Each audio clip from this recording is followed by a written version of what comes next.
nerds, welcome back to The Paperfold. I am your host, Sarah, the paper nerd, and I'm so glad to be back nerding out with you on my favorite topic, stationery. I wanted to wish everyone a happy new year. If you are in the trade, you may be heading to a winter market or two. I'll be in Atlanta and New York and can't wait to connect with my favorite nerds in person as I discover what they are introducing in real life and not a screen. Hooray! So if you are wandering around and you see me, please say hi. Unfortunately, my guest today will not be in person at any market, but rest assured, her amazing range will have infinite admiring eyes on it. For 20 years now, Shannon Martin Design has been giving the world her distinctive sepia designs that are by turns hysterical and heartrending. With that kind of longevity, even if you are not familiar with this brand, you have seen Shannon's designs out in the wild and more likely than not laughed at them. For example, one recent release reads, "Relax, we're all crazy. It's not a competition," but it is not just the copy that is so strong. It is its unity with the vintage image, in this case, a picture of two women greeting each other, that makes Shannon's work so instantly infectious. And because this is a self-named brand, the line where Shannon ends and her artistry begins is a little blurry. Thus, it is my pleasure and honor to have the lady herself on today, right after this. Hey nerds, by now most of you are doubtless familiar with that fantastic and fantastical LA-based brand, Girl with Knife, as well as its creative powerhouse founder, Alicia Castaldi. This brand's rise has been as dramatic and sharp as, well, the edge of a knife. That's because Girl with Knife is more than your new BFF in paper goods and home decor. It's a mood and a lifestyle. As illustrated by the awards, it's stacked up in 5 years like so many pairs of Jimmy Choos. Alicia won the highly competitive and coveted Artist of the Year Louis Award in 2022. And since then, she has been busy living up to that moniker, both within the stationery and gift communities and beyond. Because Alicia is a true disruptor, she has chosen to redesign a series of houses dotted across LA from Bel Air to Palm Springs with an eye toward creating living design spaces for her brand. These have been dubbed knife houses, and they are receiving major airtime from HGTV and the like. Meanwhile, Girl with Knife is the first paper brand I can think of that received major international press coverage in Hola magazine Spain, as well as Hello magazine UK and Hola magazine Mexico. Many of us paper nerds became Swifties once we heard that the singer herself is a big card sender. Well, another celeb, who I cannot name, sent Taylor a Girl with Knife card atop a floral arrangement before her historic Eras concert in LA. I can only imagine that the divine Blush and Black design reading, "I just friggin' adore you," gave Ms. Swift inspiration to completely slay the stage. Behind all that fanfare, however, there is authentic emotion and edge behind each design, be it greeting card, candle, art print, or desk must-have. Alicia has been a guest on this podcast and shared how autobiographical notes run through every last piece.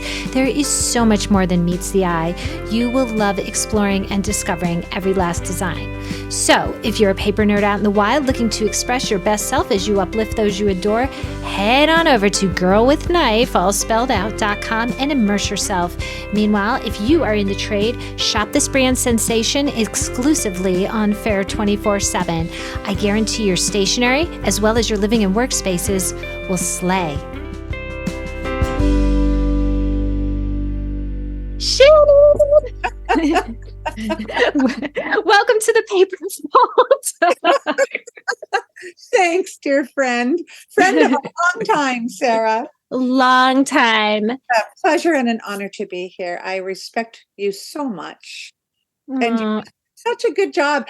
Isn't paper all about stories? You know, pretty much. It is. Well, thank you for being here. And congratulations for reaching your 20th year in business.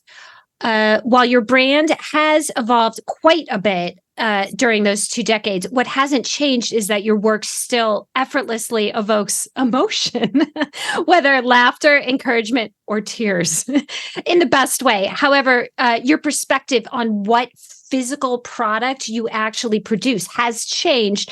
So can you tell me how your approach has shifted and how that is reflected in your releases? Yeah, that's a really good question. I think it has evolved organically. And one of the gifts of getting a little older is you kind of you start listening to yourself more, hopefully, and to other people more. But instead of chasing like the latest trend, because my line really took off initially, it really took off, and we were doing soaps and candles and flasks and cocktail shakers and everything. And, it's now feels more, I think we all had a vision of wanting something more sustainable. I wanted something more sustainable, not only in terms of where and how my products are printed, but how are they showing up in the world? How am I showing up in the world? And is my collection a reflection of that? So we have almost everything printed in the United States now. That's that's the meat and the potatoes, and that's the platform, and that's the products we use. But how am I designing things also kind of follows suit. Again, I feel like I feel things pretty deeply, as you know. And as do I. Yes, you do. And we have that in common, and I love that. I think that's reflected in my work more and more too. Some people will say, "Oh, your cards are so funny." And I'm grateful for that. It's true. But in our top 10 or 20 bestsellers, there's also friendship and sympathy and thank you. And so I think that my collection, I don't know if this is directly answering your question. I think that it has changed in that I'm truer to myself. I'm listening to what the world is reflecting back to me and echoing back to me what they want. Like, I found myself talking to a friend yesterday and saying, basically, we all want casseroles right now. The world is, the world is all scary right now. We want comfort. We want casseroles. We want cozy and nurturing. We want humor. We want laughter. We want hugs.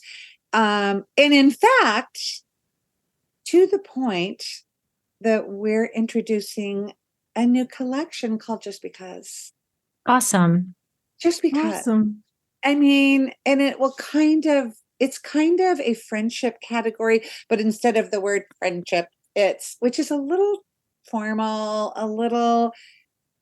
I think that if somebody was to see a header on a display or a card or a category that's Just Because, it automatically is a green light, right? And it gives you permission to, you instantly think of the person you want to send that card to. You instantly think somebody needs a hug, somebody needs to hear this, somebody needs this message from me for no other reason than just because. So I'm really excited about that. I've really streamlined the collection. We've cut out so many categories and gotten to the heart of comfort and cheer. My line has always had in its tagline, comfort and cheer. Heart and humor. And so it's really streamlined. It feels purer to me. It feels really even more authentic and more genuine, more sincere, and more on point than ever. I love it. That's what the world needs. I mean, right? Yeah. We need Just Because. We need I like Just Because better than Thinking of You. I feel like that's kind of corporate almost, or it's a little formal, not corporate, but it's a little formal. Thinking of You sounds almost a little bleak too, like there was just a funeral or there was just because I think is a new approach to permission to feel your feelings. I see you laughing really hard.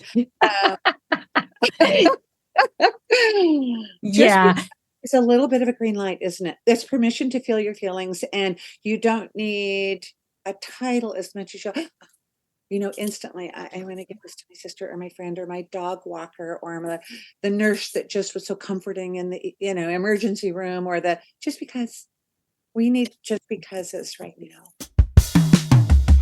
Hey nerds, it is once again that time to shout out my fabulous sponsor, Kitty Meow Boutique, as well as the amazing creative community its founder, Catherine Hildner, has built around her. This Chicago force of nature is a modern-day Renaissance woman, as you'll shortly learn. Everything starts with the Kitty Meow Boutique brand. This stationery and gift range is fun, fierce, and specifically designed to make women feel confident, empowered, and courageous. These distinctive offerings can be shopped in over 1,300 stores in 13 countries, but at the core of every last SKU is Kat's commitment to her clientele. You are her number one priority, to be treated like the long-lost friend you are. Catherine knows it is a blessing to figuratively walk beside you as you navigate your own highs and lows, and that comes through loud and clear in every last offering. Speaking of which, get ready for a slew of new Kitty Meow boutique releases. Kat is getting ready to release a ton of new stickers, candles, gift bags, and keychains. So while KMB greeting cards perfectly accessorize every last moment in a woman's life, from that new baby to a new work partnership and everything in between, these offerings in other categories allow you to truly put your personality out there. I often refer to stickers as greeting cards to the world. Well, so are candles, gift bags, and keychains. It's never been easier for your personality to truly shine with style, seasoned with the occasional snark, of course. But Catherine doesn't just talk the empowerment talk, she lives it. Just as she puts her stationery customers first, when a maker takes part in KMB education offerings, her focus is on growing and even scaling that brand, just like it was her own. Through a variety of course offerings, Kat figuratively walks alongside her clients as they build and grow their businesses. In today's tough economic climate, even a little mistake can really cost you. Kat uses her hard-won experience gained in the stationery trenches to help you navigate every last up and down, master your online business, increase sales, and boost your business confidence along the way to boot. So, whether you are wanting to turn your artwork into a card, experience the self-paced, self-study of the KMB Wholesale Intensive, join a KMB group coaching container, or dive super deep with a one-on-one mentorship, Kat can help you turn your dreams to reality. Meanwhile, everything all comes into the very sharpest focus at the Ultimate Product Party, UPP for short. It's still not too late to get tickets for Kat's May 2024 event in Southern California. There you can be in the UPP room where it all happens for 2 dazzling days of keynote speakers, breakout workshops, roundtable discussions, panels, networking, dreaming, scheming, content creating, and of course, fun and friendship. So whether you are trying to connect with that far-flung bestie or dominate the market with your brilliant creations, it all starts at kittymeowboutique.com. So get on this already, kitty cats, and be sure to tell Kat that Sarah sent you. I agree. And I want to hear your thoughts on functionality because, you sort of mentioned, we used to do, there are categories we've walked away from. Is it such as like flasks? Okay, well, a flask is a big function. It does have a function, but maybe it's not quite the function that you're running. Like, it's not the utility of an emery board. So, tell me about your definition of functionality. Sarah, that is a really good question. And it's something that I find myself wanting to check in with often with myself and how I feel. And I feel like I want things that are consumable, that are sustainable, that people use, and I mean, our industry has so many gems and so much beauty and so much joy. And it also can have a lot of landfill. Unfortunately, that comes with all that. Yeah, but it's true. And I want earth-friendly products. I want things that break down. I want things not end up in a landfill. I want things that compose, that break down. More than I want. And I'm also of an age, it's probably my age too, but it's like, I don't want any tchotchkes. I don't want any, you know what I mean? We're all wanting a simpler life. Don't we want a different life than we did a few years ago, pre-COVID? Don't we want richer relationships, more special time spent with people, less stuff? So I find myself cards are one of the ways I use my voice, not only designing them, but sending them out, paper and cards and notes. I was thinking about this. I might get a little teared up here, but my turn. I cried before we recorded this, full disclosure. Okay, go on. I was such a gift because I feel like if people aren't crying on a regular basis right now, they're not paying attention. It's horrible and bleak out there, but it's tender. We're tender, right? and we need to be paying attention. So growing up, my mother would write me notes on my lunch sacks. I think a lot of it started there. Aw, Mom! In my lunch and on a brown paper bag, she would write me notes and she'd draw faces and and I just loved, and she would put notes in my lunch sack. And so paper, look at this, Sarah. This is from when I'm 7 years old. She's holding up a scrapbook. Oh, with all your Valentines. Valentines from that one year. Aww. Well, Neil had quite a crush on me because I have like 14 Valentines from him. You broke his heart. And so that has stayed with me my whole life, about sending people notes, reaching out that way. I'm probably getting off topic. You can. No. I'm listening to you and I'm sitting here thinking, yeah, I hate clutter and I'm constantly trying to get rid of stuff and being very intentional about what I bring in my house because it's just a matter of time till you have to get it out. So, I want beauty. I want joy. I want sustainability. Don't get me wrong. I mean, my house is full of stuff. So is mine.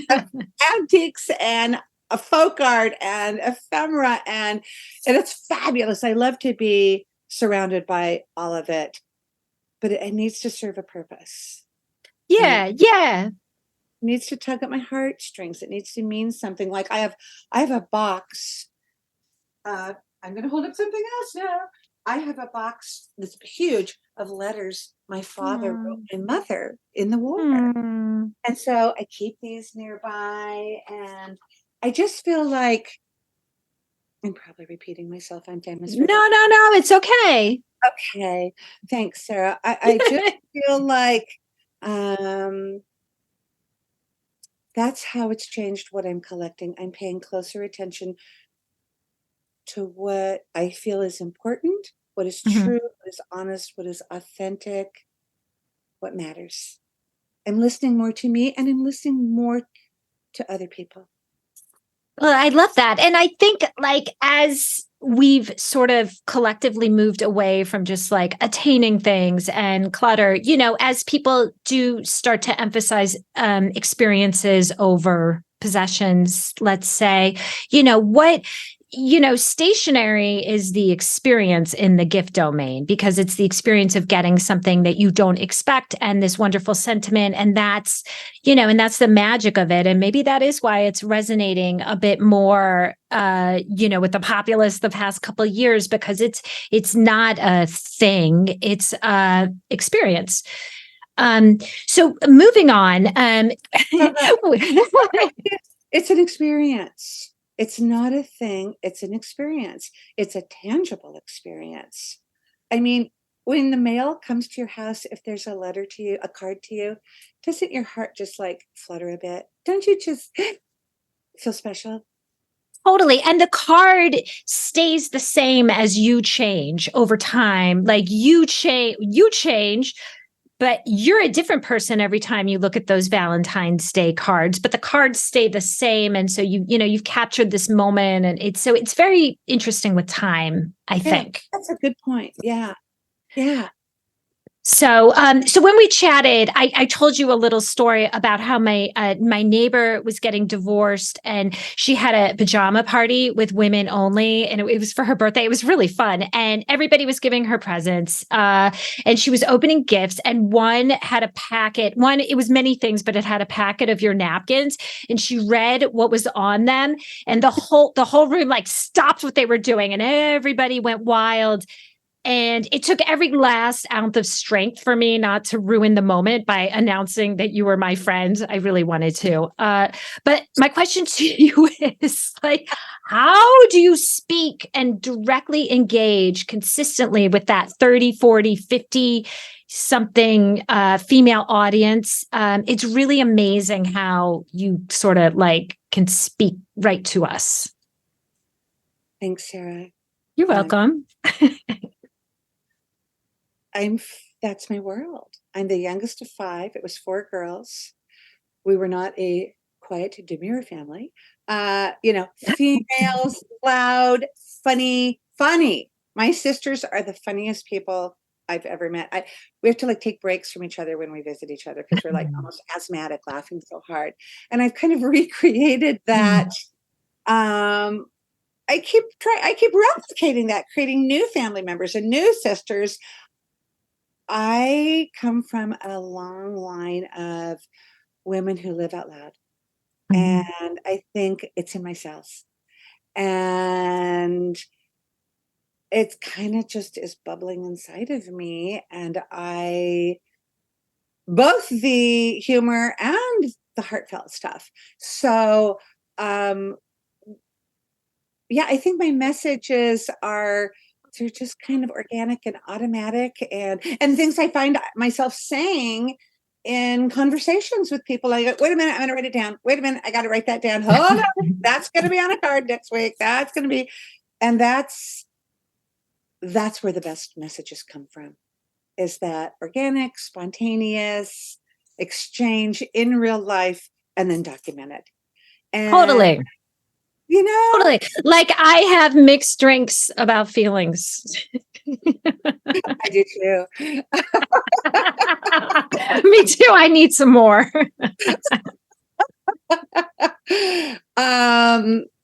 Yeah, I have a really eclectic group of friends. I remember telling you when we were talking as a child, I identified with Pippi Longstocking and kind of, she was like my secret friend. As an adult, it's more Annie Mame. And I get called Annie Mame all the time. And I couldn't have a more fabulous compliment. I'm like, I have a big personality. I'm not for everybody, but I am the person that's like, come along for the ride. Let's go have fun. And,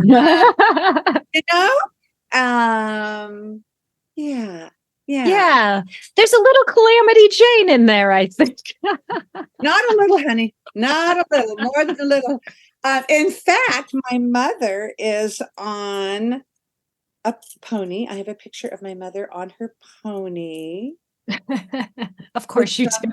Of course I do. Of course I do. Sitting on a pony, and she's on one of my cards with a Calamity Jane quote. And yeah, I think that I really, having grown up with so many sisters, really influenced me in a big way. And my mother, hysterically funny. She was funny and kind and irreverent and also pretty transparent at times in terms of just, did I just say that?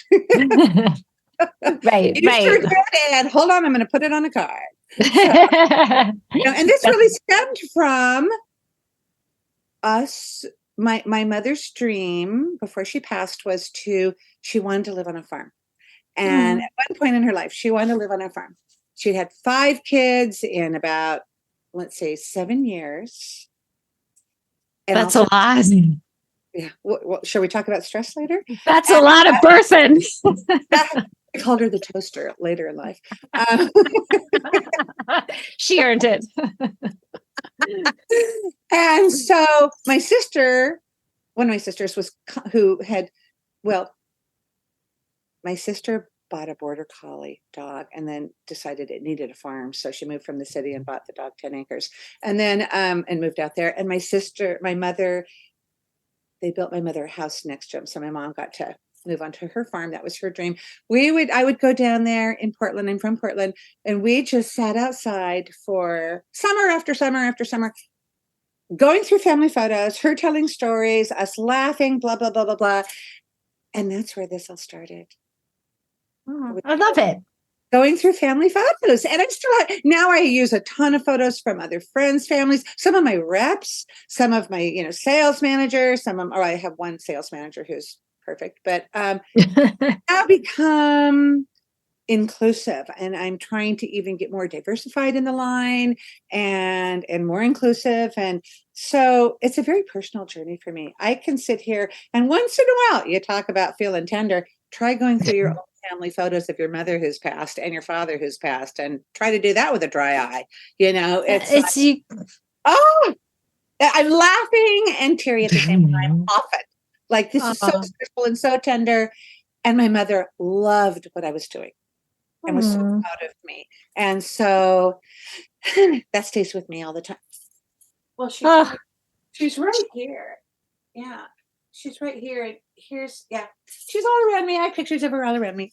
I love it. And what a wonderful way to honor them and to keep them alive. And, Absolutely. Absolutely. Yeah. absolutely. So, when we chatted, you told me you loathe trends and just like to tell stories, obviously. And, and yours really, they become the starting point to help other people, tell their own, live their own. And you mentioned, and as you mentioned, the inspiration from your range is is how your mom would go through family albums and tell you stories about all your wacky relatives. So when you are designing, like, what does a photo you would use in a design have to have? I mean, obviously, if it's a photo of your mother, it's meaningful to you, but it's got to have legs to work on a piece of stationery. I just know it as soon as I see it. And I have a lot of my friends now who've like, oh, we want you to use our family photographs. And it's amazing how many people will say, I've got photographs for you. And they bring them over. And a lot of them are of little children. And you don't see a lot of little children in my line. Some, but a photograph has to just, as soon as I see it, I know instantly.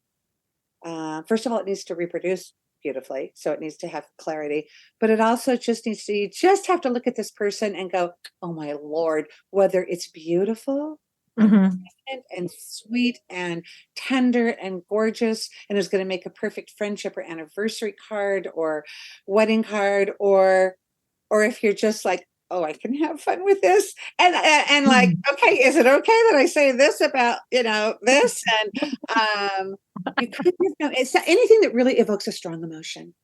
Right. Like, I get it. Oh, yeah. Yeah. It's anything that really just evokes it. Either it tugs at my heartstrings or makes me laugh out loud. Right. And you're like, and it's the dog. And there's a part of you, I know there's like a little mischievous part of you that's just like, I can run with this. And, like it's like the little bell goes off in your head and you're like, okay, this is, yeah. Well, I was a copywriter for years and years in advertising before doing this. So it really plays into when I'm designing cards and writing cards right now. And really just a bread and butter line in terms of just this beautiful paper, this old fashioned way of printing with this actual metallic ink and what Martha Stewart coined printer's ink black, which is this beautiful brownie black. And I love how simple but elegant and sophisticated my cards are. And I just love them. And people are like, why did you add color?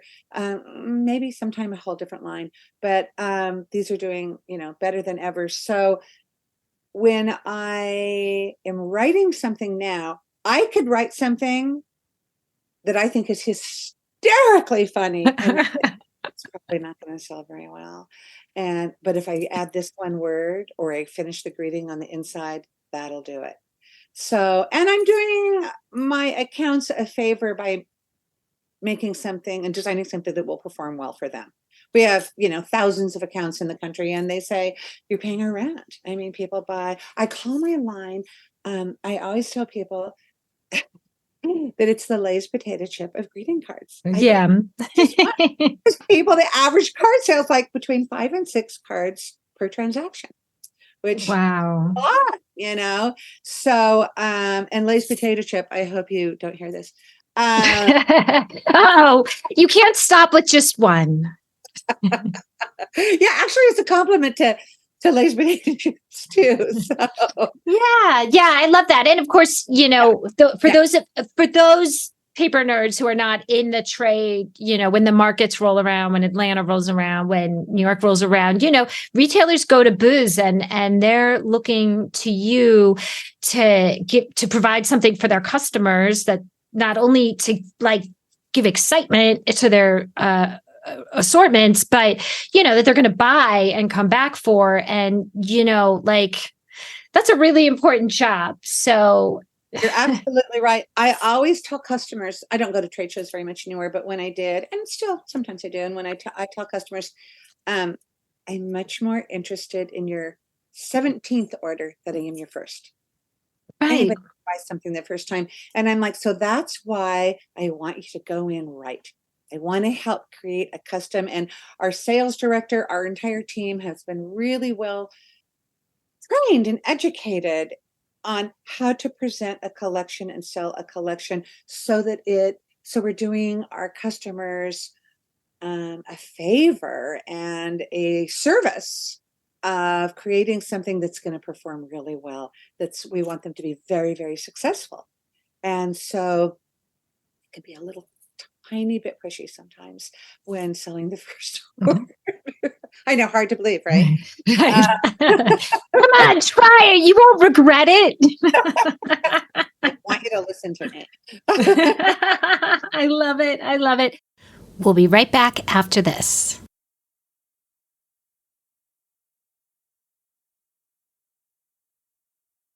And we're back. When we chatted, another thing you told me during the call, you told me to be a Pippi Longstocking, not a Kardashian, which I think... It did not. I think I said, like, in a Kardashian world, I'm a Pippi Longstocking. I know. That needs to be a card. No, she was my hero. I want to revisit one thing before we move on to Pippi. Oh, sure. Yeah. When I said I don't like trends, it's that people are always like, what's the latest trend? I don't want to be a trend. I want to be a staple in the industry, and I don't always want to be chasing the next bright, shiny thing. Well, yeah. And trends have changed. I think when you and I first started, it was like everyone, there would be a trend, it would be like everyone's purple. Everyone's. And that I understand. That means so much. That is so much more important. And I really do understand that. Letterpress everybody was doing letterpress for a while, and I love letterpress. So I do understand it, but there's another way that trends, I just find I kind of, every time I hear what's the latest trend, I just want to go, you know what, go in that one and quit knocking other people off. It's like, find your voice, find your own, start one, start a trend, don't follow one, right. And there are certain trends I just am not particularly fond of. I don't like when women are told to hustle, get up every day and hustle. And it's like, if anything, women need to hustle less and take better care of themselves. So why? Just because, and that'll be on the card soon. So I'm so opinionated about things sometimes. No, it's good to have opinion. I think that's good. And I think, that's how I don't know. It's so much better than going along with the crowd. And, you're right. I mean, there's trends that are like things that the public is used to seeing. Like sometimes if you come too much out of left field and people aren't ready for it, like it just, it's just not going to work. And I do know that well. So you have to like work off the climate, but put a fresh spin on it. And it's tough. And sometimes not you, but a person, a brand, will fall flat on their face. And sometimes it's just like you hit that sweet spot where you release it at just the right moment. And, it's in the right venue and the right people see it. And it just, it really goes on to sort of do a lot of good in the world. And do good in the world. And I think that those trends and those, I don't know, movements, gestures, the new collections, whatever, are the ones that come from being true to yourself. Oh, totally. And you can tell. I mean, I can tell. I feel like I can tell if a line's labored, if it's just ripping someone off, or if it's more authentic. And right now, I feel like the American public has a very, very low tolerance for BS. Like, it's just like, we've seen it. Yeah. Like, don't try to placate me with your syrupy emotions. Talk to me like a person with problems. Yeah. And there are some people who were fearless leaders in the forefront. Emily McDowell was one. Yeah. I've been thinking about her throughout our conversation. In fact, I was thinking about how she said to me, I can only girl boss so much. Like, that was such a great line. I have an immense amount of respect for she said and did things nobody else ever had before, and gave so many of us permission and opened so many doors for us. And Lisa Congdon. Yeah, But even that's hers is this very strong voice, but hers is even more, I think, about art, where Emily's was a voice of, man, talk about being vulnerable and talk about being brave. Yeah. She's a writer, Totally. Yeah. Yeah. So I feel like I also am really fortunate enough that I have been in a almost 20-year relationship with some of the same people, the core people, the people that matter the most to me: Glenn Bealey, his wife Jen Bealey, Tom Schoaf. I have the very best team in the whole world, and it's like winning the frickin' lottery in terms of, what do you need? How can we support you? I mean, I work really hard, and we have been through some hard times together. Yeah. Thrown under the bus 6 years ago by somebody that had ill intentions, and it was very hard and very ugly. And what matters most now is that we weathered that storm, not only came out on the other side of it, but did so collectively. And we're a really strong team. And of course, we still get, with each other like you do in any relationship once in a while. But well, that just means you're honest with each other. If if you snark at each other occasionally. I think they once in a while probably hang up the phone and go, "Oh, Annie Mae was on full board Annie Mae today, full board today." And Annie Mae's on a bender. She's not somebody to mince words, let's face it. And I love that about her. And it was Pippi. So I really am grateful every single day. And I know November is the month of gratitude, but I feel this way year round, that there are a lot of really talented, wonderful writers and authors and artists out there who don't, it's rare to have what I have. I have a very intimate, personal working relationship, business relationship with this. We're a small company. I own my own company, but they're my distributors. And we're such a fabulous team. I mean, it's wonderful. Most people, most makers would kill to be in that situation.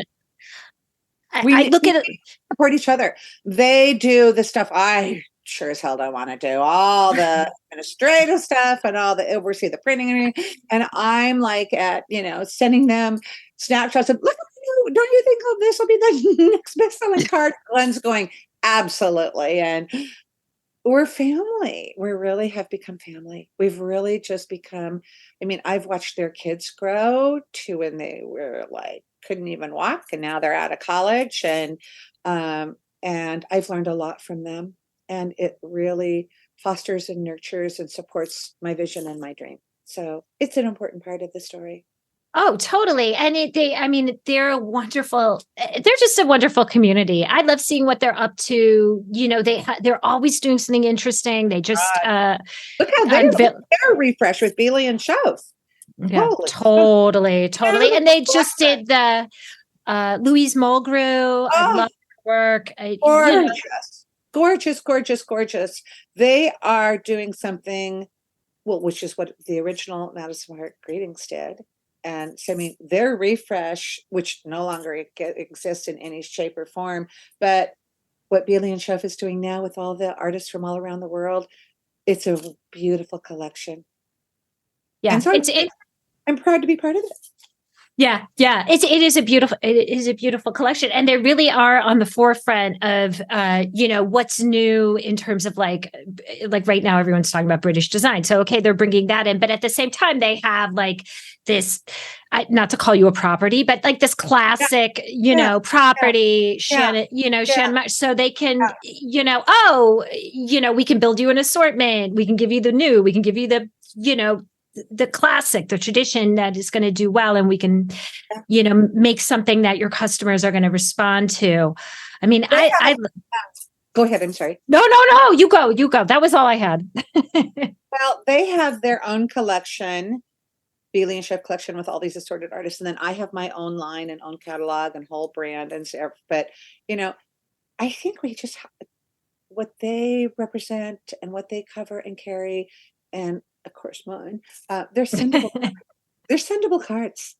They're sendable cards, and I would say in terms of trends too, one thing that I really love, and I hate trends, as you know, but one thing I'm noticing out there in the world is artwork, real beautifully done paintings and hand lettering and really true artwork represented onto paper. And I have been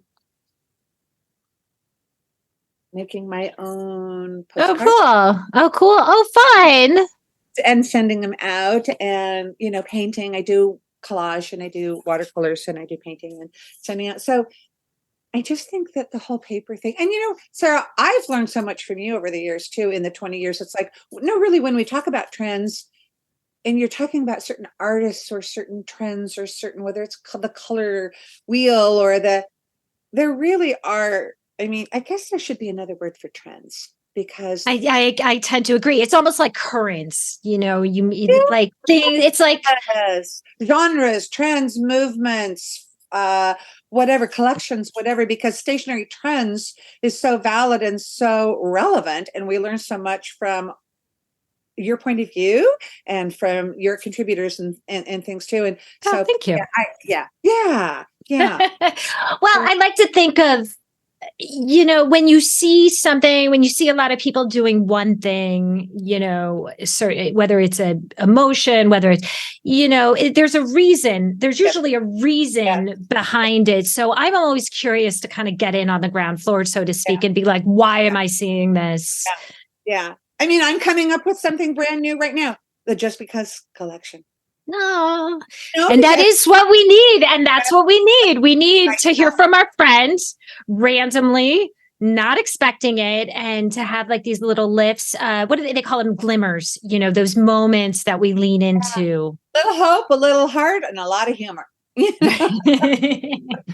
So, okay, I want to get back to Pippi. I got to get back to your line. So you told me, okay, be a Pippi Longstocking, not a Kardashian. That does need to be a card. If it's not from you, maybe someone else will do it. Oh, no.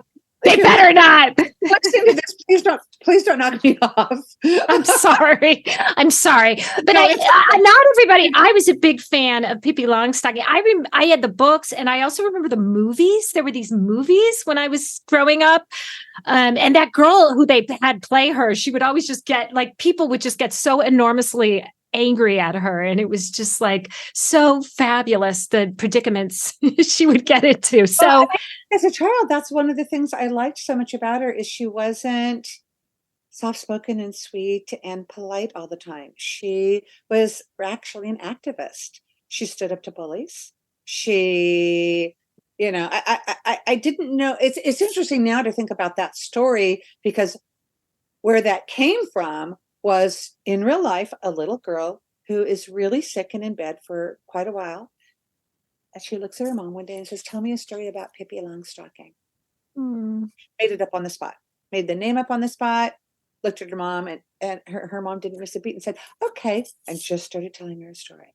And that's the world I grew up in. We went to the library every Friday and came home with books and read out loud. And I love storytelling. I love storytelling.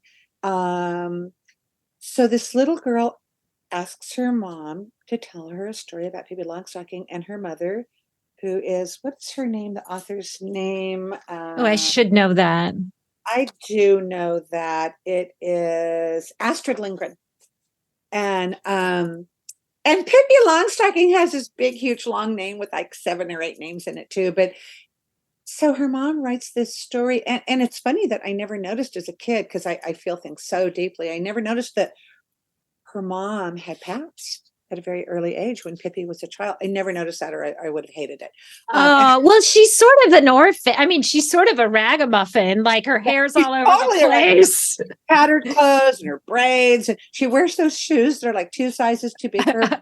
And they don't match. It's like, just in case my feet grow. So, and she's living, and her father had given her a pot of gold, or a bag of gold, these coins. And so she's living off of those. She's very generous. She befriends the two kids next door who are quite prim and proper. They're intrigued by her, but they're like, we don't quite know what to do with you.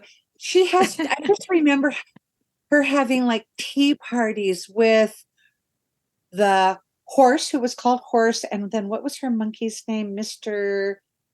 George, Mr. Neil, Mr. something. I'll think of it. I know. I think I remember that. And she just was, here's the thing. Here's what it boils down to, Sarah. She was curious every single day about everything. And I feel like we have become, I don't think there's anything more important in life than being curious.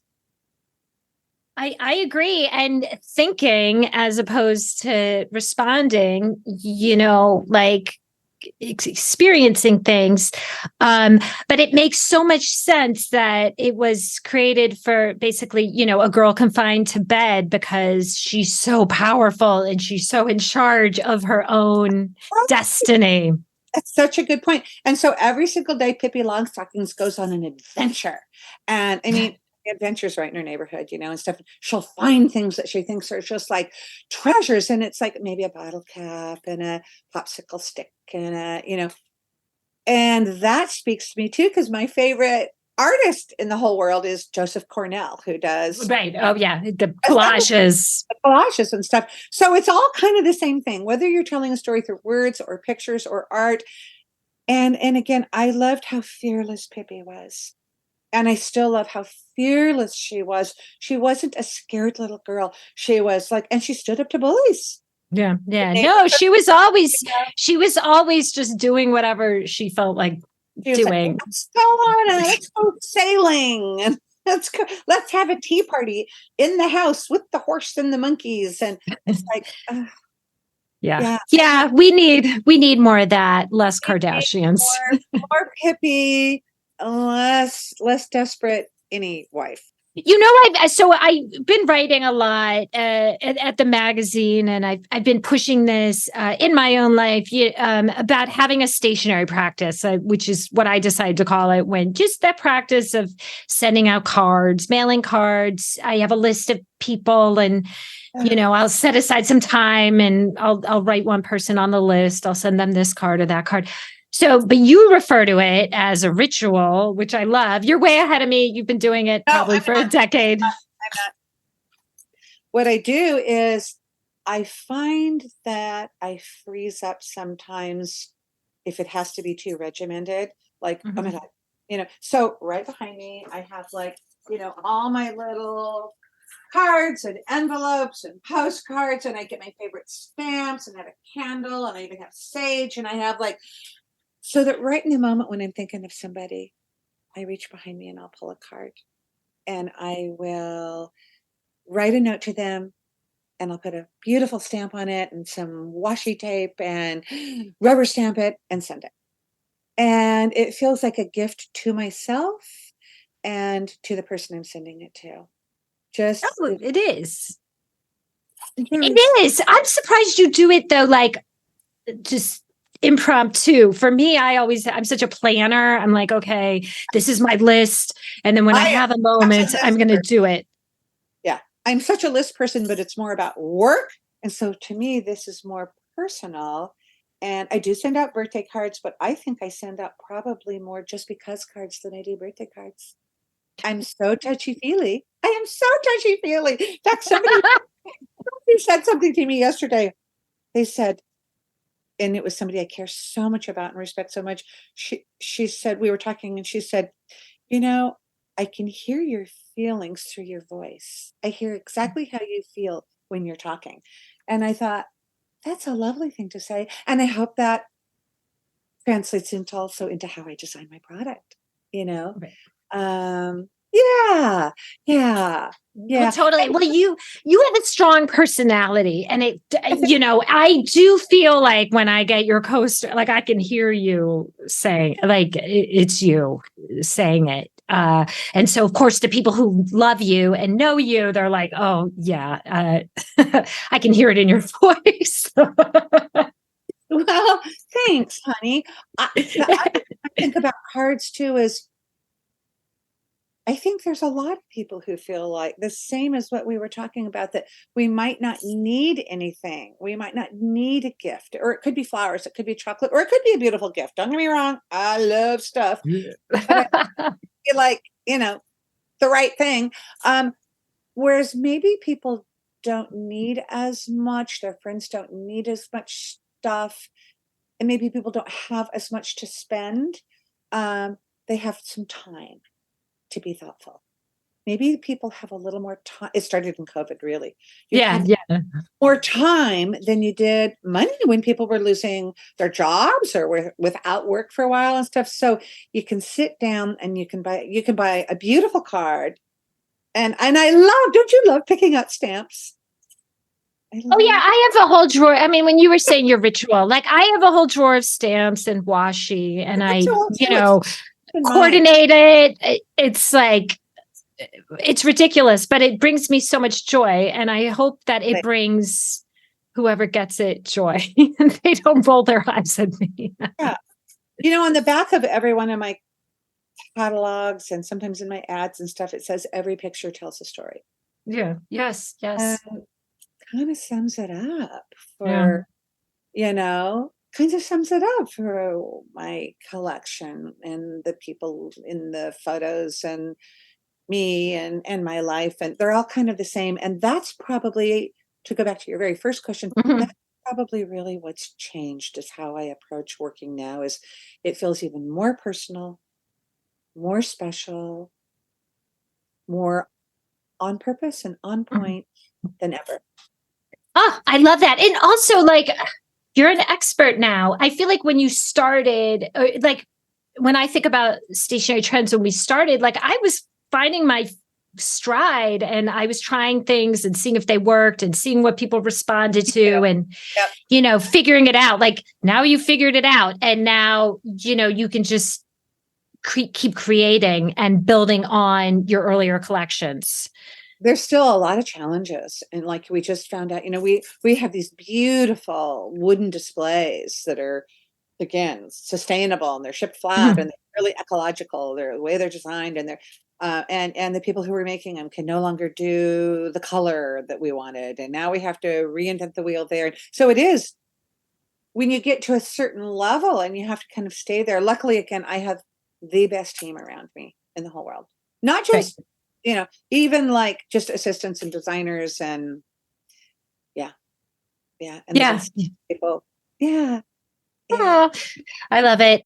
Our last question is a new department here at the Paperfold that I'm calling Nerd Notes. It is sponsored by Paper Baristas, who, if you listen to that episode, is devoted to making the world a better place. And how better to do that in a small but important way than with snail mail. So here, my guest and I share a favorite card or letter we received and why it is so special.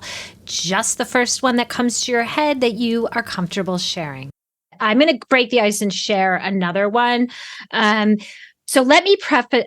So I put all these cards in an album and I couldn't find the album. I don't know where it is in my house. So then I had to find some other ones. But fortunately, I get a lot of letters. So this one is a thank you note from my niece and Isabel. She's now a resident at Vanderbilt in pediatric neurology. But when she was in high school, Vera Bradley was really popular. And I guess I bought her like all this Vera Bradley stationery for a holiday or her birthday. And she wrote me this very sweet little thank you note that I'm holding up. It is on that. But here's the best part. She put in a drawing of her using her Vera Bradley stationery. So is that perfect? And now it looks like maybe she used her own pinking shears for the edge. I don't know what she did. I don't know if this was part of the stationery. I don't know, because look at the envelope. I mean, like everything's all over the place. Like this is the note. And then she has a picture when she put a Post-it. There's a Vera Bradley Post-it on the back where she explains. So much love. That was done with so much love, Sarah. You have to frame that. That is adorable. I love it. I'm so lucky that, my sister had her nieces before I had kids. And I used to have so much fun playing with them and doing stuff with them when they were little. And now they're adults and we just have the most it's just amazing. I love being their aunt, and everything I have from them, I can't get rid of. And they sent me a lot of stuff. So, okay. It's community. You're telling stories. When I said earlier, everybody wants a casserole right now. Everybody wants a version of community. Yeah. Community, more than anything, to belong and to feel part of a group. And what you just described that you have with your sisters and your nieces and with so many people. It really is about community, isn't it? Yeah, absolutely. Absolutely. And I mean, I'll keep this forever, with all my other stuff that I can't keep track of. Okay, let's hear yours. Mine's similar. We donated to a school fundraiser, and I got I got a card, but then I think he's 7, I got a little note. Oh, for the fundraiser money, heart, Desmond. And it's love that. And then here's another one. So it's a handwritten letter, a little handwritten from a 7-year-old. Nothing tops that, right? Those are the best. They're the best. And then I got a postcard from Paris. Ooh, it's nice. That's an original. It's a watercolor. And it's they watercolored the Louvre right on the postcard. Wow. It was a blank postcard and it's a painting. And so, Who's it from? A friend of mine, Mary. And bonjour, Shannon. So again, it's a thinking of you. And for no reason, it wasn't my birthday. It's just because. So I really love that direction. I'm glad to hear that you do too. Just because.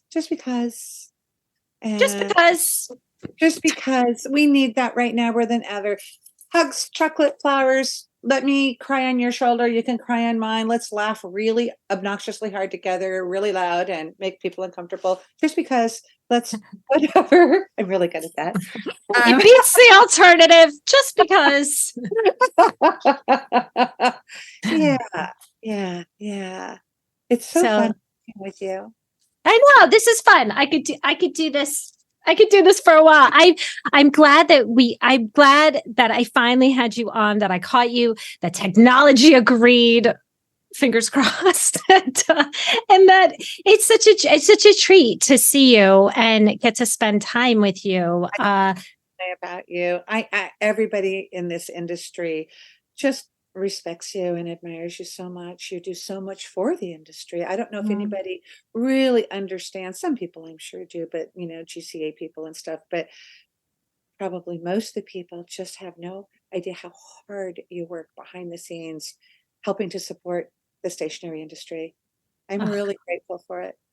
Oh, I am grateful too. And I'm grateful you came, because usually when I go to trade shows, I just have to interact with your product. So I get to interact with the mind behind the product. Thank you, Shannon.